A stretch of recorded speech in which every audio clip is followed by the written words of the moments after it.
Hey, what's going on guys? Atrian John here, and today I want to ask you, do y'all remember auras? Well, if not, we're going to go over the history of them and why I think they should return to Destiny 2. If you end up enjoying this video, go ahead and give a like. If you want to keep up to date on all Destiny 2 news, information, leaks, tutorials, and more, go ahead and subscribe to my channel. Otherwise, let's jump into it. So first up, let's go ahead and talk about what are auras. Now actually, if you haven't been playing Destiny 2 before Season of the Warfy, you're actually not going to know what auras are, so I'll go ahead and go over them real quick. Basically, as you can see in the picture on screen now, there's these special glows that sort of sat around your head. Essentially, they were exclusive cosmetic that only came from in-game content. It's actually the only Destiny cosmetic that has never had a microtransaction of it, making it truly exclusive for those able to acquire them. With that out of the way, let's go ahead and go over the history of auras and why they no longer exist in the game. At the beginning of Destiny 2, auras actually had their own cosmetic slot in the bottom screen of the inventory. You know, the area where you change out your emotes, your emblems, your sparrows, your ships, etc. Now, at the beginning of Destiny 2, there was only a total of 3 auras that were accessible. There was the purple-blue Nightfall aura, which you can only acquire from completing the Prestige Nightfall. Then there was the orange Prestige Leviathan aura, which you only got from completing a Prestige Leviathan raid. And then lastly, there was the bright blue Scion aura that you only got from going flawless in Trials of the Nine.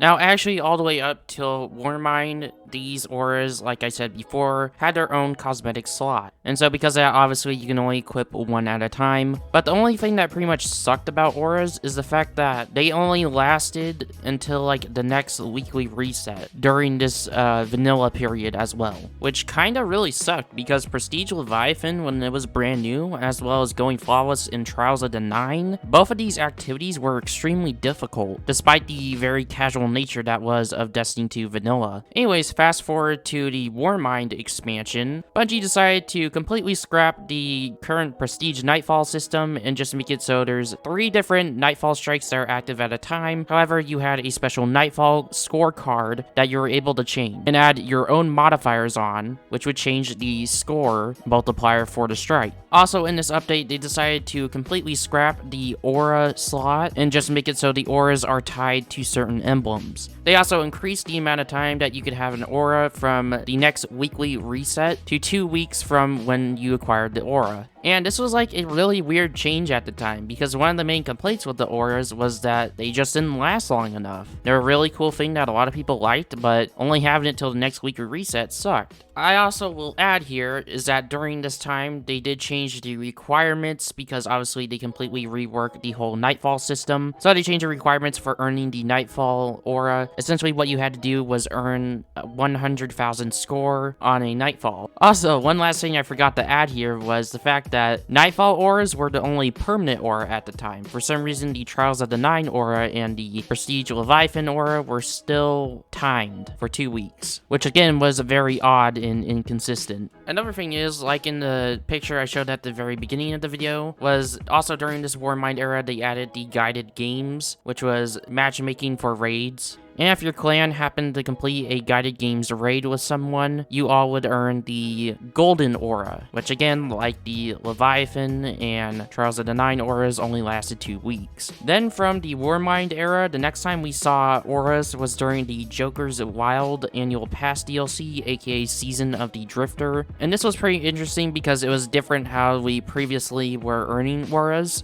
/ viewed them. Like I explained just a little bit ago, auras, they were tied to emblems. The raid ones only lasted 2 weeks. Trials of the Nine was no more at this point, and the Nightfall ones were permanent, but they were tied to exclusive emblems that you hit 100,000 score on. However, when it comes to the Gambit Prime auras, they were actually tied to the Gambit Prime armor sets. If you had a full set of Tier 3 Gambit Prime armor, aka the Notorious set of armor, you actually got a special aura glow above your head depending on which role you were trying to play. So if you were wearing a full set set of tier 3 invader armor, you actually had a red aura above your head. If you have a full set of collector armor on, you had a white aura above your head, and etc. Now, even though I thought these auras were cool because they're different colors than we had previously seen, I didn't really like this iteration of auras. Even though the Gambit Prime armor sets did something that I hope returns that we get to see in other in-game content in the future, that being armor set bonuses, I didn't like the auras being tied to the armor set bonuses, and nor did I like the auras being tied to the emblems. I'm getting ahead of myself a little bit here, but to finish off the history of auras, the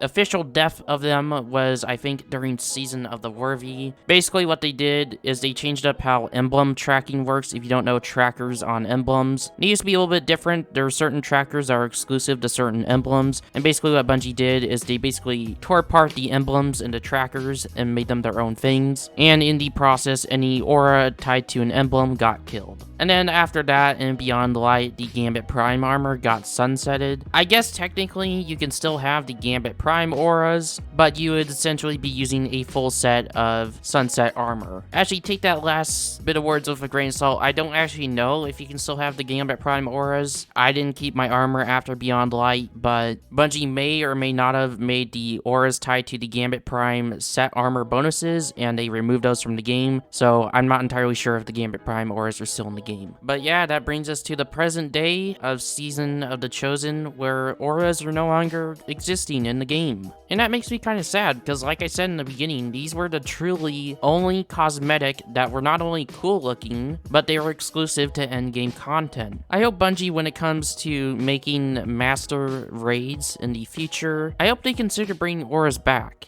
I mean, imagine completing the master version of Vaulted Glass flawlessly, and then you got a permanent white sort of pixelated aura that you're able to equip in your aura slot. I don't know, there's all kinds of possibilities, and I thought it was a very neat and interesting endgame cosmetic. However, I hope if they ever return, I hope they make them a little bit harder to get, but at the same time, they're permanent. I don't know, let me know in the comments down below what kind of ideas that you have for auras, and would you like to see them return? Anyways, go ahead and give this video a like if you enjoyed. Otherwise, this was Ace Trainer John, and I'll see you in the next one. Peace.